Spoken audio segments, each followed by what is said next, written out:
నేను నమ్ముకోను. నా దేవుడని నేను యెహోవాను గురించి చెప్పుచున్నాను. వేటగా నీ ఊర్లో నుండి ఆయన నిన్ను విడిపించును. నాశనకరమైన తెగులు రాకుండా నిన్ను రక్షించును.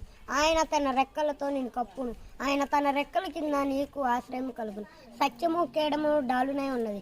రాత్రి వేళకులకు భయముకైనను, పగటి వేళ ఎగురు బాణములకైనను, చీకటిలో సంచరించు తెగులకైనను, మధ్యాహ్నమందు పాడు చేయు రోగములకైనను నువ్వు భయపడుకుందువు. నీ పక్కన 1000 మంది పడినను, నీ గుడి పక్కన 10,000 మంది కూలిలను నీకు అపాయం ఏమి రాదు.